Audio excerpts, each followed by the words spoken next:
How's it going, everybody? Welcome to the channel. Today I wanted to work on my... Actually, I didn't want to work on my Scion XB. I'm forced to work on my XB. Unfortunately, old, trusty, and reliable finally had an issue. It still runs, it still drives. The problem is the AC went out. And I get the joy of troubleshooting of what possibly went wrong with this. But before I get into that, if you could do me a huge favor, go ahead and hit that like button and consider subscribing to the channel. Definitely would appreciate it. And if you could also follow my socials on Instagram, Facebook, and TikTok. Links are in the description below. Let's go ahead and get started. So it is August here in Las Vegas, Nevada. I've been back from out of the country for a few weeks now. If you've been watching all the videos, thank you so much for watching the videos while I was overseas. Hope you enjoyed that content. Back to some more DIY and, you know, car stuff in my garage. So the AC went out today. I'll describe to you what happened and my possible diagnosis, and also speaking to some friends that do mechanic work 9 to 5. So started the car to leave the garage, started backing up while I was going down the driveway. The car was kind of warm. So it is 108 degrees here in Las Vegas. So you can tell I'm already sweating and I'm only filming 2 minutes in. Super hot in my garage. So start backing up. It's like, you know what, let me flip on the AC since the car's already moving back. And as soon as I flipped on the AC, nothing worked. The HVAC, which is the AC system, nothing blowing. Turn signals, power windows. The stereo works, but everything else didn't. So I was like, okay, maybe just popped the fuse. It's really hot today. Switched the fuse out, located the fuse that was out, switched it out, tried it again, same thing. So yeah, here I am right now. So speaking to a few friends that are mechanics slash techs, spoke to my friend David Rendon and Sean, and also my friend Richard Scion, who's dealt with a lot of, he's dealt with his share of electrical problems with older cars in his time. And they've all obviously told me it's one of three things. 1, electrical short somewhere. 2, the resistor on the blower motor. Or 3, the blower motor itself. So on the Scion XB, it's pretty sweet. The motor is actually right behind the glove box, so that's not too bad to get to. But before I start tearing apart the car, I'm going to go ahead and check wiring and some fuses underneath the hood, and then also in the dash to figure out what fuses went or popped, and if it's that, this, that, or the other. All right, I have the hood up in my XB. As you can see, the engine bay is filthy. It has not been cleaned for a very long time.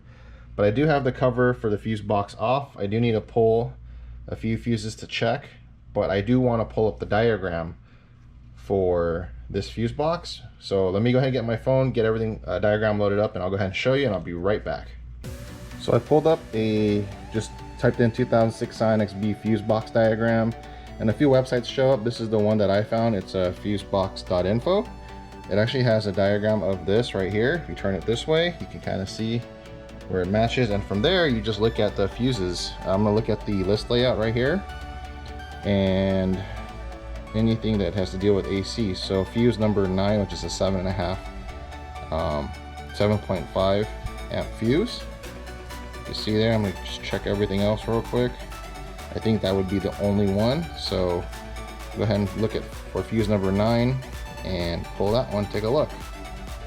It's the end of the triangle. Alright, let's take a look here. Let me go ahead and pull the fuse, and I'll be right back since I gotta work. Yeah, need my hand to work. Alright, I got my camera out for a flashlight. So first thing I'm gonna do is checking the wiring. Everything looks okay. Looks like nothing is frayed, so we're okay there. Nothing looks out of the ordinary.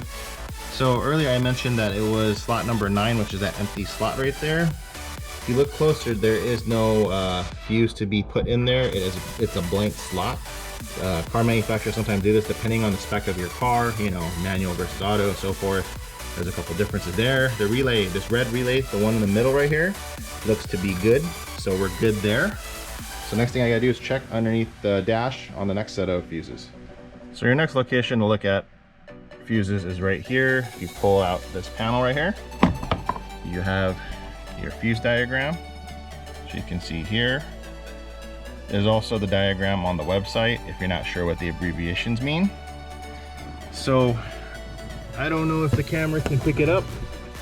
I don't know if there's enough light, but the very top left, I think it's a 10 amp fuse. That kept blowing out, so I need to figure out what's going on there. I'm gonna pull the second one out and show it to you. All right, I'm sitting in the car. If you can see here, here's the diagram. There are a few fuses here that I need to look at. The one that kept blowing out is this first one right here.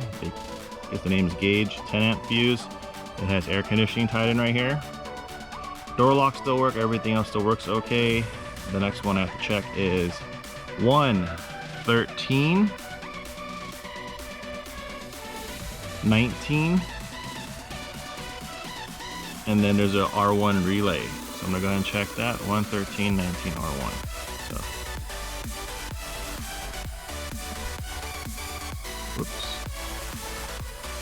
113, 19, R1. Let me go ahead and get that out, take a look, and I'll show you what's going on. All right, here's fuse number one. Let me show it to you. I don't know if the camera can pick it up. You see there, it is blown. See, it's kind of dark at the top, it snapped. And I checked fuse number 13, which is the 7.5 amp, and this one's okay. Shine the flashlight in to look at the relays and the other ones. They look perfectly fine. So I'm gonna go ahead and replace the 10 amp, put these back, replace them with a new 10 amp. Don't turn on the AC and see if my windows roll down. Now, if my windows roll up and down, there's no problem there, then that definitely means it's the AC system, because on fuse number one, the windows are tied in and the dash is tied in with the AC. So let me go ahead and put all this back in. I'll go ahead and start the car, make sure the AC is off, and see how everything else is working. I'm gonna go ahead and put the key in to start the car. Looks like everything's working gauge-wise.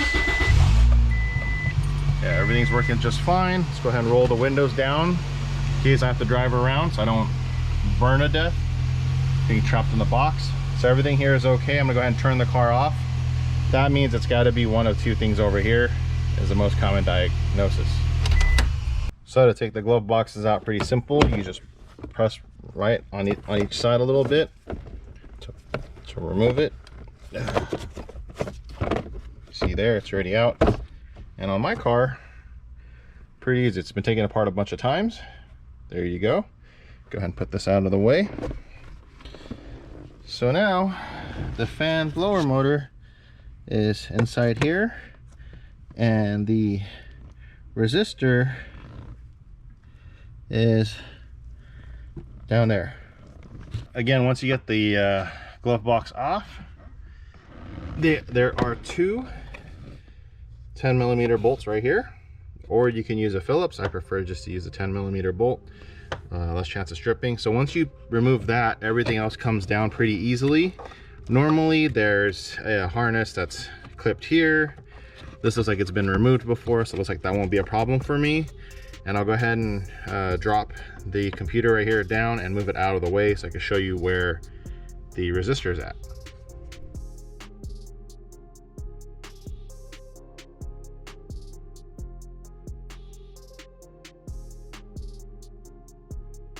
But if you can see right there, this is the firewall.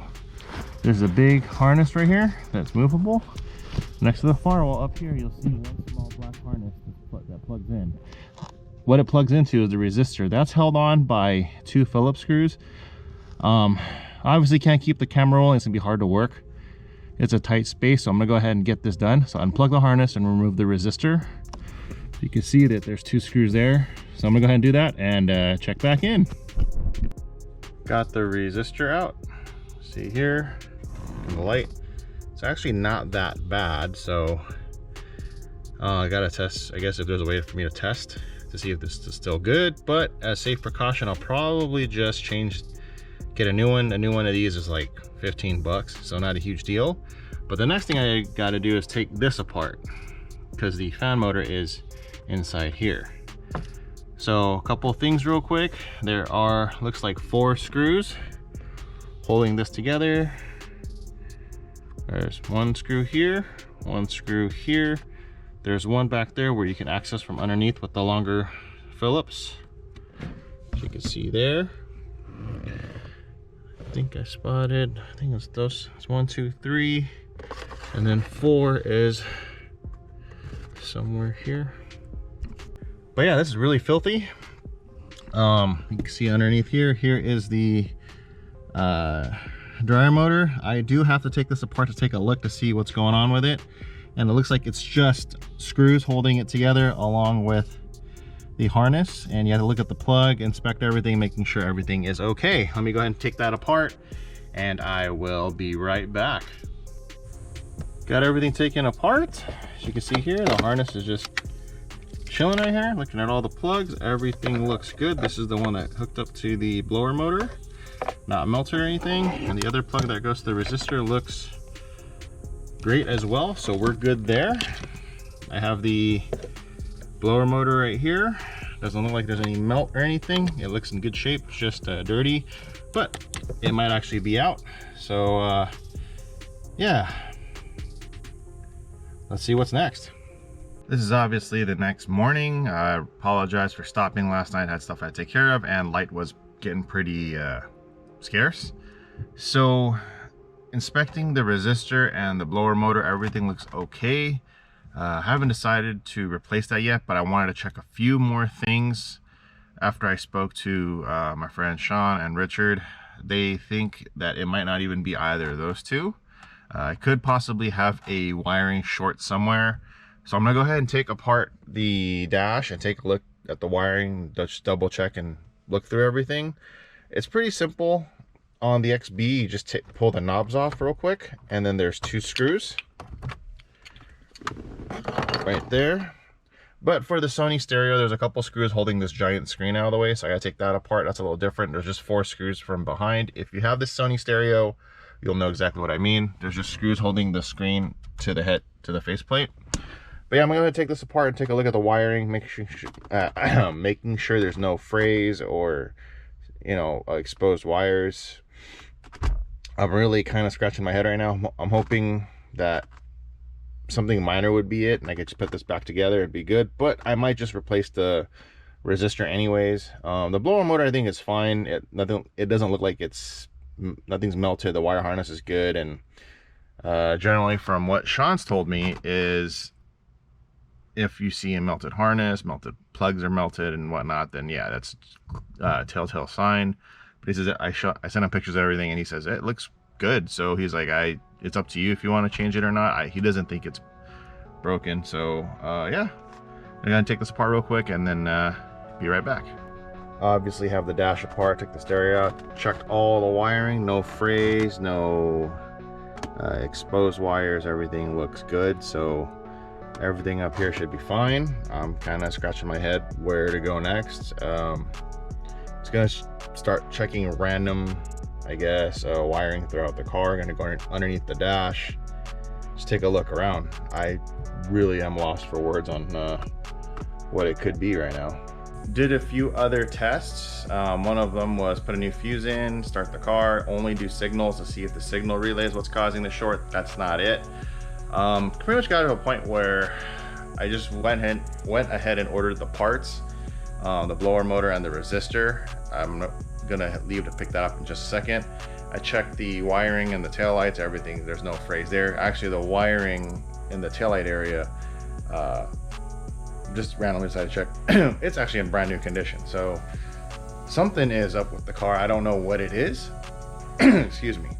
But I'm hoping with the new blower motor and resistor, somehow a miracle happens and that was the only problem, and maybe the blown fuse while everything was taken apart just was a fluke. So I'm gonna go ahead and pick this up without AC and yeah, but I mean, the car isn't the most pampered car. This car does get used quite heavily. It hasn't lived the hardest life compared to other XBs that I've seen, but this one has been a daily, has lived its entire life, minus road trips in Nevada. So it's been subject to the heat and everything here. And I figured the car is almost 20 years old. If the resistor and blower motor doesn't give up now, it's gonna give up pretty soon. So might as well change it, parts were cheap. So yeah, I'm gonna go ahead and go pick that up and come back and go ahead and install all that and get that out of the way. 2,000 years later. Back from the auto parts store, here it is. CarQuest products. I usually try to use OE, but this is all that's available, the time crunch that I have. And both of these items have a lifetime warranty according to Advance, so we're good there. I did shop around last night just out of curiosity what the parts would cost and try to see where I could get the best deal. The best deal actually came across from Advance, and they had everything in stock. I usually buy everything from AutoZone because it's real close to my house, but they actually came in with all the coupon stacking and everything. They came in $30 cheaper, so this cost me like $97 and some change. AutoZone with their summer coupon or whatever still would have been like $120. So always shop around, always look. Obviously there are cheaper options online. You got Amazon, you have Rock Auto and so forth, but I couldn't wait. This is in stock here. Don't have AC and it's like 110 degrees out. So kind of is what it is. I'm just glad I didn't spend 130. I spent 97. Actually, would have been great if nothing broke at all, but it is what it is. So I'm gonna go ahead and get started and get this done, and I'll flip on the camera when it's time to see, I guess what you call the moment of truth. All right, put everything back together. It's super hot. So by the way, I'm sweating. Everything's put back together. Make sure all the three plugs are put back in, which is the one on the side of the box, and then there's one for the resistor that's over here, and then there's one for the fan motor. Yeah, I'm gonna go ahead and start the car and kind of see how this does. So let's see. The car starts. Signal's working. Everything's good there. All the lights on the dash are on. The car's idling. Oops. Let me go ahead and turn this on.